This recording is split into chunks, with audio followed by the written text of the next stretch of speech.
Hello everyone, welcome to the very first video of my monolid makeup series. I'm so excited that you're here. I'm so excited that we're finally getting started with this series that many of you have actually been requesting and just asking me overall, how do you work with makeup on, let's say, a less conventional eye shape.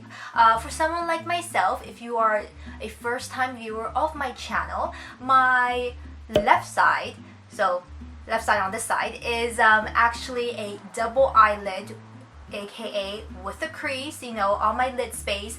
But on my right side, I actually have a monolid. And we're not talking about kind of a hooded eye. I'm not even talking about a hidden crease. There is absolutely nothing on this eyelid. So for me, for myself, growing up and learning to do my own makeup is a combination of, number one, taking the more westernized, more popular makeup looks and applying it to my own facial feature, which is absolutely different, but also learning to balance out both my eye shapes and make everything look a little bit more even. Now, in this very first video, I do want to start off by giving you guys my top 5 tips I've practiced and I've gathered and I've learned through experience over the years, which I find are sometimes forgotten when it comes to making monolids look amazing. And I think there are so many different ways to approach monolid eye makeup, but often, way too often, it gets categorized into either the fake draw-on crease, where you do kind of like a cut crease and then you pretend you have a crease or a more contour lid shape by really wedging in that dark shadow in your kind of eye bone right here, the eye socket. Or it involves a lot of heavy-handed dark liner, aka the panda liner. And there are so many other ways to do makeup for monolids that doesn't necessarily involve either of those. So I want to give you guys a fresh new perspective on monolid makeup. But before we get into all of that, we have to start with the foundation. So I'm going to share with you right now my top 5 tips for monolids. Tip number 1 would definitely be to groom your eyebrows. I know this is something that you may not think about, or may not be the first thing you think about when you start to wear makeup. And for myself, I waited way too long to discover this, but it does make the biggest difference. And especially when you have monolids, because you find that there's not a lot of visual interest here because there's no crease, it's just a big old space right here. But for a lot of us, our natural eyebrows actually grow a bit onto our eyelid. So plucking those stray hairs and just cleaning up your brow space and this whole general eye area really makes it easy for you to have a very fresh, more awake appearance, especially when you pair that with makeup. If you have little scraggly hairs on your eyelid, when you're applying eyeshadow and blending that out, it just looks a little bit messier than if you have a nice cleaned up flat surface to work with. Now this can mean as simple as plucking a few hairs for yourself, or if you have very light brow hairs and not very many of them to begin with, you may want to fill in your brow space. For myself, filling in and defining my brows makes a very big difference to the overall makeup look that I do every day. Even if I'm not wearing any particular eyeshadow or eyeliner, having groomed brows makes a phenomenal difference. Tip number 2 would be not to be afraid of eyeshadow. Now there's a lot to be said about eyeshadow monolids, but on an everyday basis, don't be afraid to wear a bit of shadow. It really brings a bit more interest to your eye area. You will find as a monolid that you have a lot of eye space between your eyebrows if you clean them properly, as well as you know, your lash line. So there's a lot of space there, and utilize that space, work with it, don't be afraid of it, right? One common thing I find that a lot of monolid girls do is that they only apply eyeshadow to like the very lash line and just a tiny bit of space. It looks fine when you got your eyes closed or looking down, but as soon as you open your eyes, where did all that color go? The simple solution is, of course, to take that eyeshadow and just blend it upwards.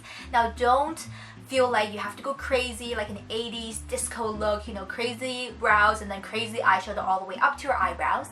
But don't be afraid to take that medium tone satin finish or matte color and work it upwards towards your eye socket, and then taking a clean brush, maybe even with a tiny bit of flesh tone shadow, and blending the contours of that to fade into your brow bone. You have so much eyelid space to work with. Really utilize that and make the eyeshadow stand out a bit more. Don't be afraid of shadow. It's nothing scary, but do work with softer colors and more mid-tone colors for an everyday approachable look. Tip number 3 would be to line your eyes a little differently. Now I've got a little diagram here to help me out, so bear with me here. So I have here a picture of a very standard monolid, no crease, flat shape right here, and you find it very difficult to do eyeliner. A lot of times, especially when you're starting out, what people will tell you is draw your liner really, really thick so that when you open your eyes, you can see your liner, but when you close your eyes, it's like, whoa. How many layers do you have on your eyelids? It can be a little bit intimidating. It looks like you've got so much makeup on just to make it visible by the time you open your eyes. But there's another way to do it. If you've been watching my tutorials for a while, you'll know that I love doing a winged liner. And not only because it's a personal preference, but also because I find it really helps to elongate the eye. It's a lot harder to make your eyes bigger this way if you've got monolids, but it's easier to make them look more sleek and longer and a little bit sexier and definitely with more definition. And I love doing my liner like the bottom diagram here, more of a winged liner. I know a lot of people are very afraid of monolids and winged liner together in one sentence, but try to concentrate your liner on the end of your eye shape, alright? Forget about the front part, because really by the time you open your eyes, you can't see much anyways.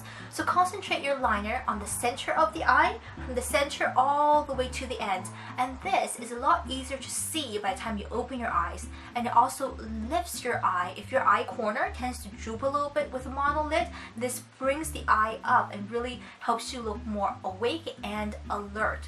So practice doing some winged liner. I think that makes a phenomenal difference as well. Tip number 4, you know this is coming. Please do yourself a favor and curl those lashes. I don't care how few lashes you think you have, but it always makes a bigger difference than you think it does, especially for monolids. So find a lash curler, and this is something that's worth spending a little bit extra money on, by the way. Find an eyelash curler that has the right curvature right here to fit the shape of your monolid, and this may vary slightly depending on your own personal features. I find both the Shiseido and the Shu Uemura to work very well for my monolid, but I probably prefer the Shu Uemura just a little bit more because of the curvature, and also because the Shu works on both my double eyelid this side as well as my monolid equally well. The Shiseido doesn't work quite so well with both sides, but it's still much better than the average drugstore lash curler that I have used. So invest in a good lash curler, curl those lashes, and the trick to curling monolid lashes is actually put it in there, like wedge it way down to the roots, alright? Clamp it. Instead of just clamping it, lift. Don't pull your lashes out, please, but clamp and tilt and curve your lash curler upwards to really help to lift those lashes, and also do it in 3 intervals. So curl it at the base, lift and hold, open, move towards the center, curl, lift and hold, move towards the end, curl, lift and hold, right? So once you get that down, pop on some mascara and you will notice that your eyes look much more awake and opened. Last tip, number 5, and possibly one of my favorites for any eye shape, not just monolids. But when you have a monolid, you will notice that eyeshadow looks very flat and kind of boring on your eyes, right? Without having to do the whole cut crease contouring to add some more interest. The simplest thing I find that makes a difference to the overall interest of your eyeshadow is just to make it pop. What I mean by that is taking a shimmery shadow. You can go as metallic as you want, or just subtly lighter if that's what you prefer for the office or for school. Take a lighter shadow with a bit of shimmer or super metallic. That's what I love, super banging metallic. And just put it on the center of your eyelid. That's it, and blend out a little bit towards the inside, a little bit towards the outside. that is it. Because you add that extra highlight in there, the highlight, because it looks brighter in the center, automatically gives you more dimension to your overall eyelid space without having to contour.